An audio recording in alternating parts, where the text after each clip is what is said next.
Trick or treat! Trick or treat!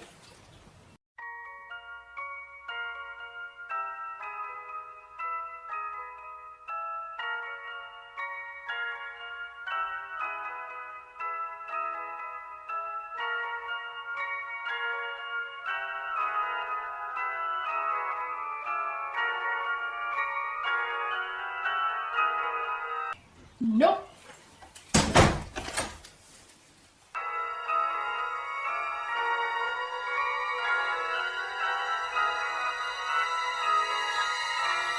Damn it.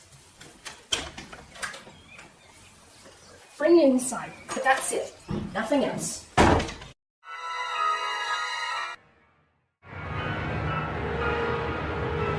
Again, have you seen the Hellraiser sequels? I'm planning to review them for next Halloween. Oh, you just like fucking ha ha ha ha ha ha ha ha ha ha. Remember, this is a hand. Here, I'm gonna give you a warning right now, okay? You're gonna get Watch them yet, bro? Because if you haven't, you in for a long day. A long day.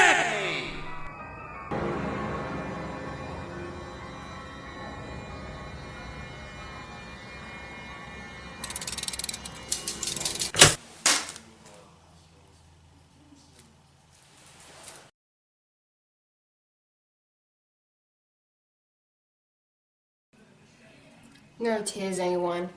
It's a waste of good suffering. How did it lock the door?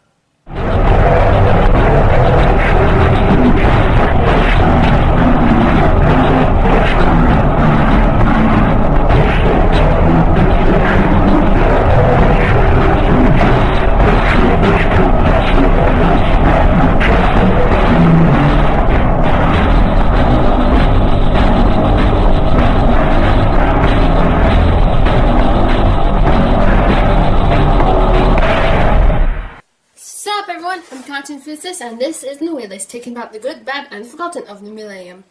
And we will be looking at the bad of the new millennium throughout the month of Halloween and possibly November. We will be looking at the direct-to-DVD Hellraiser sequels. Ever since its release, Hellraiser has become one of the most iconic horror films of all time. And you know what that means? Sequels! Lots and lots of sequels. Each more mind-numbing than the last. 9 to be exact. Not as many as franchises like Friday the 13th, Halloween, Puppet Master, and Enemy Horror, but still quite a lot. We're not going to look at all of them, of course. Only the 4 within the 2000s, which are direct-to-DVD, numbers 5 through 8. Since we're not going to look at the first 4 and the last one, I'll give you my brief thoughts on them. Hellraiser is one of my favorite horror movies. Probably not the best, probably didn't age well, but still stands the test of time for many reasons, like the special effects. Frank's resurrection scene is just beautiful. Hellbound is a matter of preference. Hell on Earth? Never make Hellraiser a comedy again. Bloodline. Giant lament configuration. In space! Yeah, you can see why this made the rest of the series direct to DVD. Revelations. Shoot on sight. That I have mixed feelings about replacing Doug Bradley. I'm glad he's no longer stuck in something that's clearly going downhill. On the other hand, seriously? This guy looks like Matt Lucas dressed up for a sketch parodying Hellraiser. So yeah, it was getting bad. Clive Barker even cut ties with the movie franchise. Only the books have canon information about the Cenobites. Hellraiser wasn't meant to have this many sequels. Why?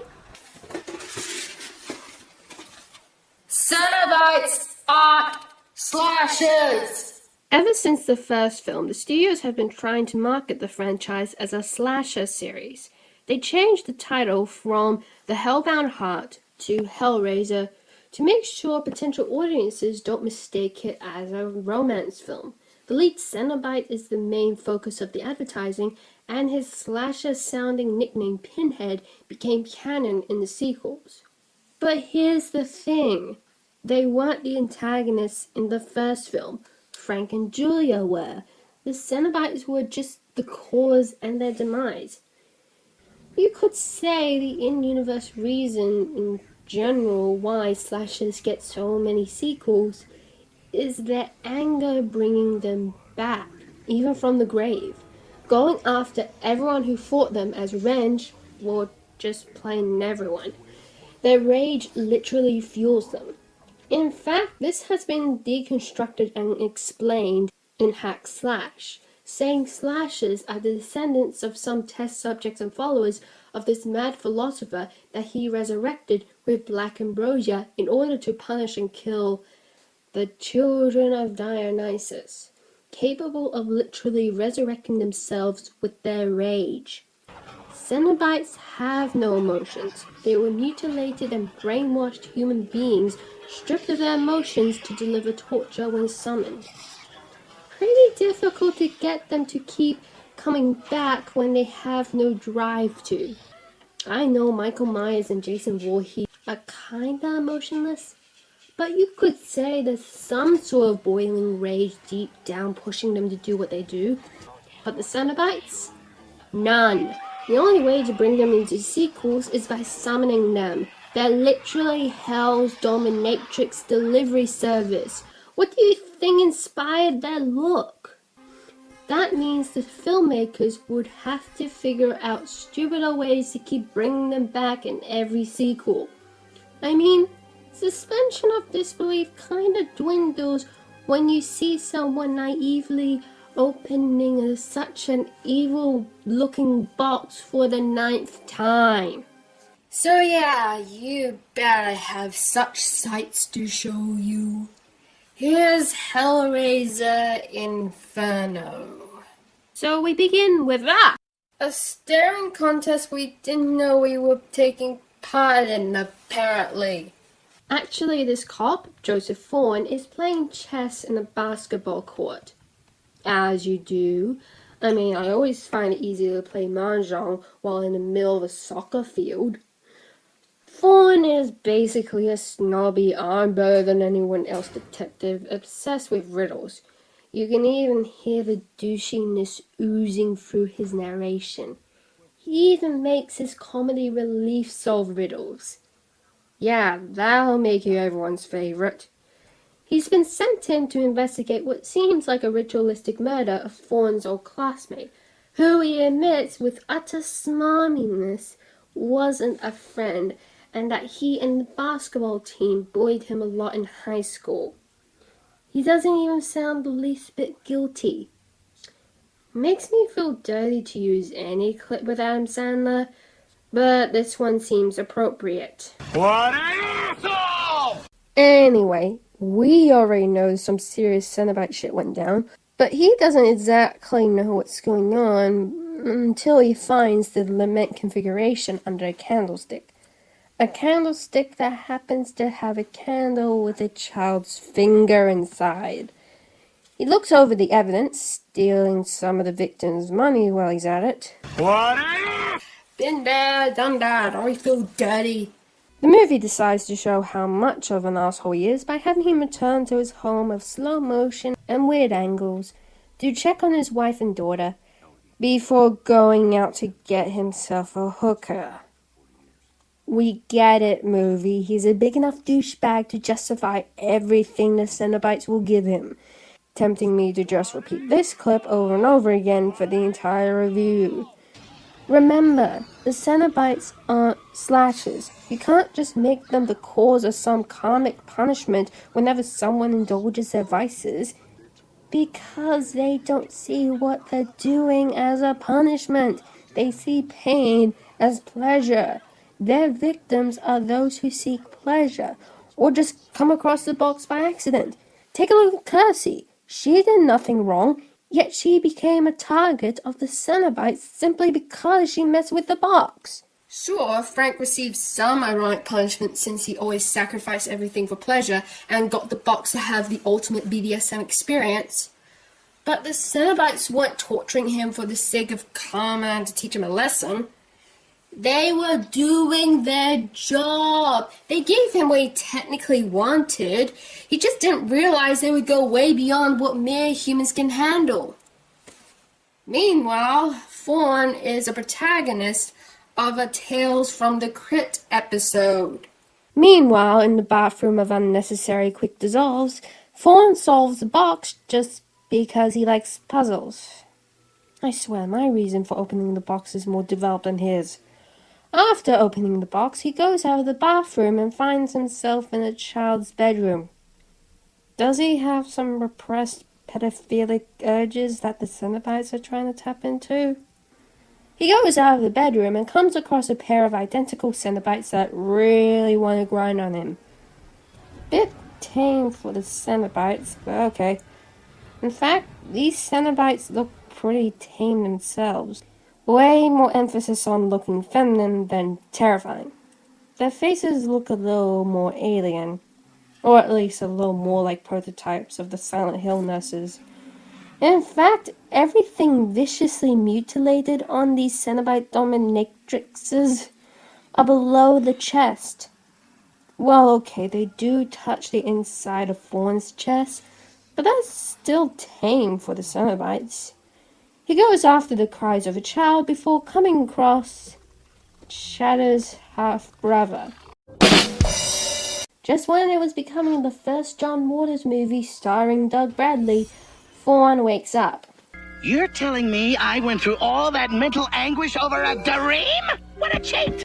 At work, he gets a phone call from the prostitute, dying, including her gurgling up blood, because of course she would still hold on to the phone when that happens. Detective Thorne. It's Steph. And the girl you were with last night. She's my target right now. Please, it's not the motel. Oh my god. Oh god. Please help me. Please help me. Okay, just wait, just slow down. Oh god. Oh god. Oh god.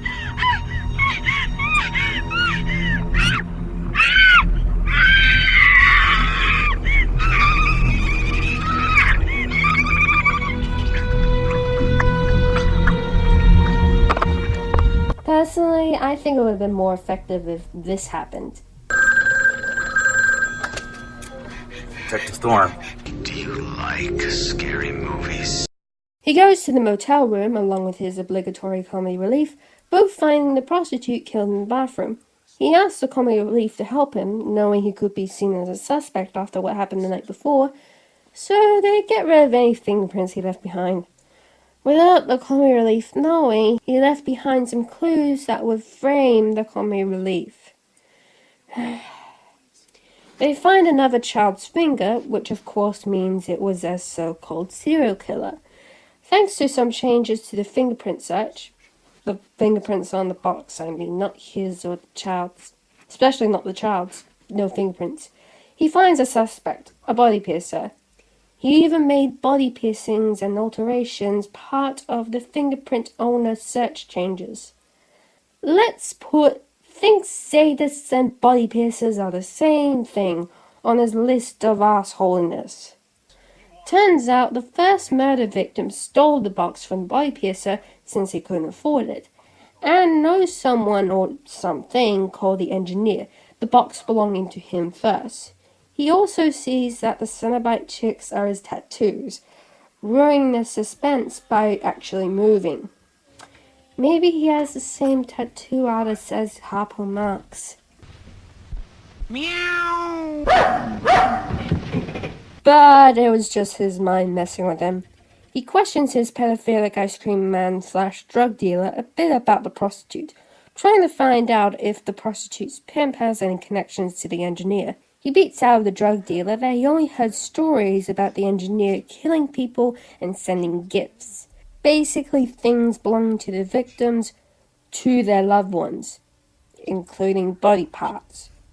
Fawn tells him to talk to the guy from the main story about the engineer. Fawn meets up with the comedy relief, taunting him and blackmailing him about how he framed him. Where's your pen? Huh? Your pen. The one with your initials on it. The one that your wife gave you. I don't know. Oh. That's right. It's probably the crime lab by now. Forensics picked it up. You left it at the scene. And that, last pack of cigarettes you smoked. The one with your fingerprints all over the wrapper. You left your smokes there too, Tony. You took my cigarettes. No. No. You came to me, remember? I what? Yeah. Because you fucked some whore. And holy shit, found her dead the next morning. And you asked me to help you wipe the place clean, cover your tracks. And I should never have done it. But as anyone knows, I'm nothing if not a loyal partner. You have 2 years in the precinct. How do you think they're gonna believe me or you? Especially considering all the evidence. Wow!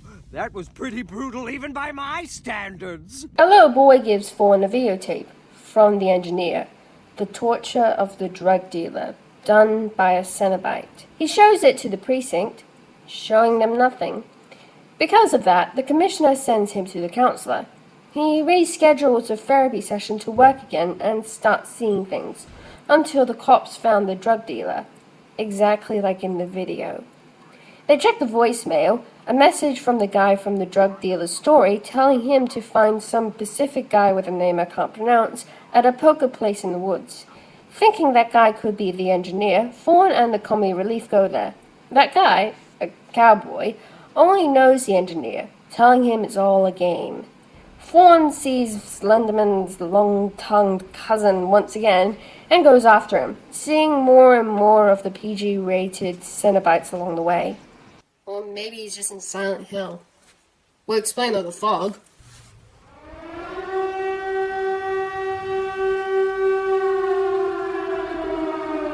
Wrong reviewer. Clearly I'm not reviewing that franchise.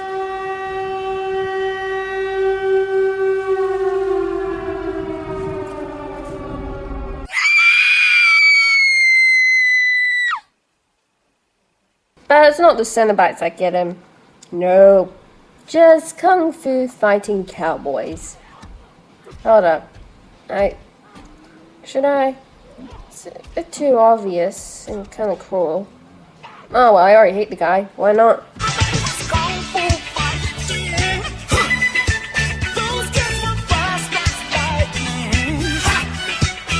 The comic relief tries to take Fawn, now injured, to the hospital.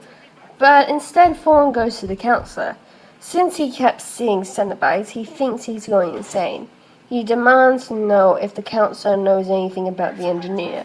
The counselor brings out a file about a detective who went after the engineer years ago, one who had delusions about the engineer's supernatural nature and killed himself due to depression. The file even has a photo of the lament configuration. Fawn gives the counselor the box. The counselor even did research on it, saying what we already know, that it's a gateway for the Cenobites, blah blah blah. Fawn tells the counselor that he's been seeing Cenobites since he opened it. The counselor actually believes the box is really supernatural.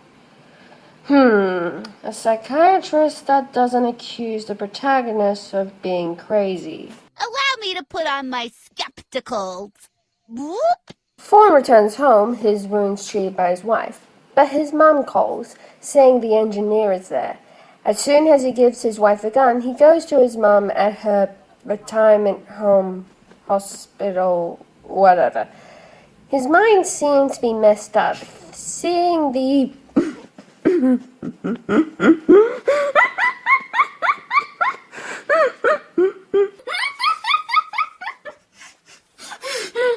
Are you kidding me?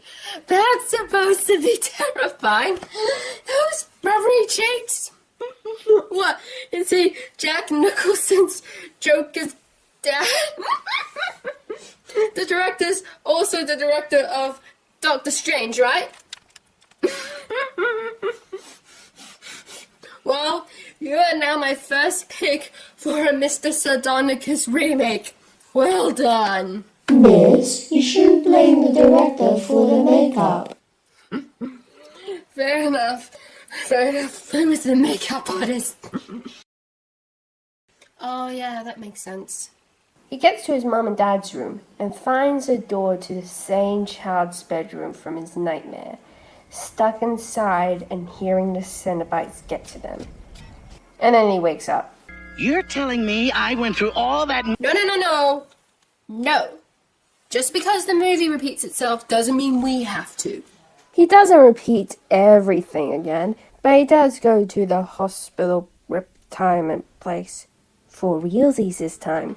And his parents aren't there this time. They disappeared. They find his dad's bed covered in blood and mushed up organs, and Fawn finds a present in a bow and everything. Good to know extra-dimensional sadomasochists are fond of gift wrapping. The present has 2 fingers this time.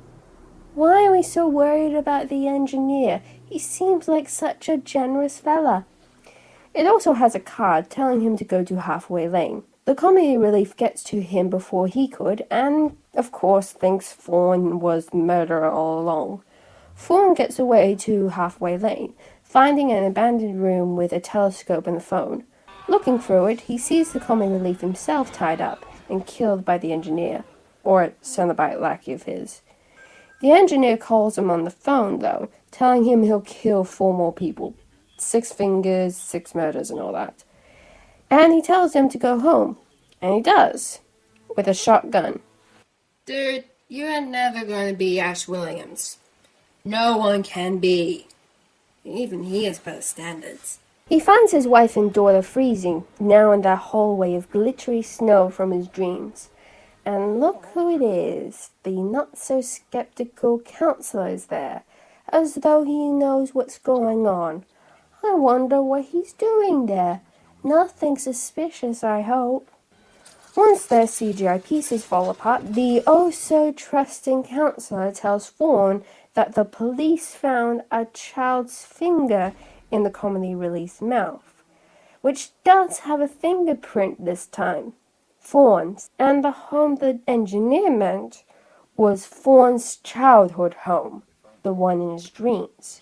I wonder who this all-knowing, caring therapist really is.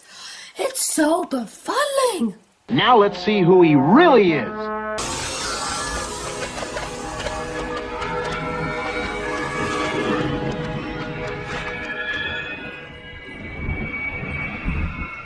Old Man Pinhead?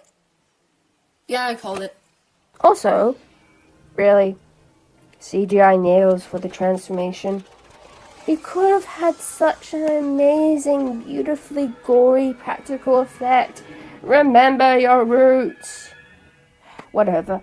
Pinhead's not the killer, though. He's just behind the scenario. He gets Fawn to his childhood home and follows his younger self. The whole place rots, not giving us a clue why Fawn lost his innocence. Kinda important. I'm pretty sure that's what Pinhead wanted him to do. Forget it. His eyeballless parents get to him, so he tries to be like Ash. Then the prostitute gets to him, then the comedy relief, then the drug dealer. It pretty much goes on like that. He finds himself in a void once he tries to escape, inside with a younger, fingerless self and the engineer. The engineer reveals himself to be Fawn himself. What a twist! So was the comedy relief right? Not exactly. As soon as the classic chains appear, Pinhead tells Fawn that the engineer is the embodiment of his flesh, killing his inner child. The embodiment of everything immoral he's done by choice outside of his childhood spirit. Part of the torture. Because Fawn was in hell once he opened the box. What a Stop that! So, yeah, most of it wasn't real. At least, not enough. This was basically psychological torture. I have mixed feelings on that. It's a unique idea to the Hellraiser franchise, and it makes sense for it to be psychological torture since Fawn is so sure of his mind. But this doesn't work as a psychological thriller. It has nothing to do with the whole I don't like change mindset. Trust me, That mindset has ruined potentially good franchise ideas and just made franchises themselves sink. It's because, well, it's Hellraiser 5. We know the Cenobites are real. Too late to back out now. We're not tricked like how Thorn is tricked. We're just waiting for the reveal that the Cenobites were messing with him. This would have worked a lot better as a Nightmare on Elm Street movie, even if we know it's Freddy. It has everything that could have made an Elm Street movie surpass the original. But for Hellraiser, not really. This isn't really how Cenobites work. They're not punishers of sinners. In fact, only considered from hell and late incarnations. Although that may have become canon in the Scarlet Gospels. They're followers of very extreme hedonism, and they attract those who want to experience their definition of pleasure, an expansion of sensation to the point of sensory overload, plus torture that transcends laws of physics. In this movie, there is nothing about pleasure, only torture as a form of punishment, about stuff that Cenobites really wouldn't care about. Would they really care about his frickin' inner child? I mean, he goes to hell instead of the Cenobites coming to him. Clearly no one on this film really understood that Cenobites aren't your typical traditional Judeo-Christian demons. Although, as it turns out, the original spec script had nothing to do with Hellraiser. It was edited to save money and possibly make money due to how it's been a while since the last Hellraiser film.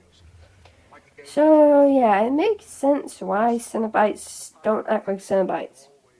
Not in universe, of course. I'm talking about the making of the film. Oh, and it gets worse. He wakes up. You're telling me? Nope.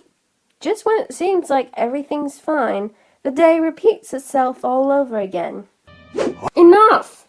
Yeah, it would have been somewhat okay if the movie ended before he woke up. But no, we have to make this even more of a Tales from the Crypt episode.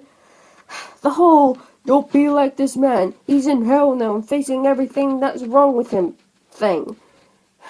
Don't get me wrong, I love that show. But this karmic punishment is enforcing the point I made earlier, that this is a simplistic punishment for his sins, rather than pleasure that our weak flesh confused for torture. It cheapens the psychological thriller aspect I was half okay with, making it cornier than it should be. He could just not follow the engineer's clues for the rest of his life. But the rest of his life is a repeated day, so I only figured out a way to make it tolerable rather than an escape plan. He does try to kill himself, but wakes up again, going to his childhood bedroom, making the whole thing cornier and cheaper by shouting, "No!" at us. And then he will probably live the whole day again, only able to break the loop by doing a lot of nice things and getting laid with the girl of his dreams. There. Done. My thoughts? D.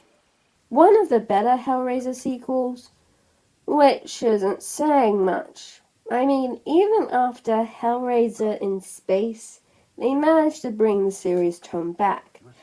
The problem is, as a Hellraiser film, it's not executed well. It's made as a film noir, which is why some of the shots look pretty atmospheric. But film noir doesn't work well as a Hellraiser movie. Same reason why a Hellraiser movie shouldn't be a psychological thriller. You already know who's behind it. You might as well be watching a really fucked up episode of Columbo. It is interesting to have a protagonist that's not just a nice guy, but his unlikability just gives you a slasher movie mindset, making you want to see the Cenobites break him. Which they did. They just drove him insane to get him to care, rather than physically torture him. I get it, this is supposed to be a deconstruction of his immorality, but we never get an answer for why he's the way he is. We never get an answer for why he's the way he is. He's a douchebag just 'cause. It really does seem like an episode of Tales from the Crypt, or a bad episode of The Twilight Zone, which has the same moral every time. Don't be a douchebag. And of course, since this wasn't a Hellraiser movie at first, the Cenobites didn't seem to have the right job. Well, they did change a lot in the sequels, like how they acted. But yeah, Cenobites don't do comic/ironic and unusual punishments, especially ones that are pretty damn tame and indirect compared to what they usually can do. They're not exactly the devil's little cartoony minions. Hell, I would rather have Toasterface as this film's Cenobite. At least he would be faithful to the idea of them. Submit to desire. I offer you ultimate pleasure. Your thirst, your lust is hunger. Submit to my toast. My pleasure toast. You hunger for it. The whole thing just doesn't sit right amongst the franchise. And the franchise is already all over the place. There's still more to come, and it'll be painful.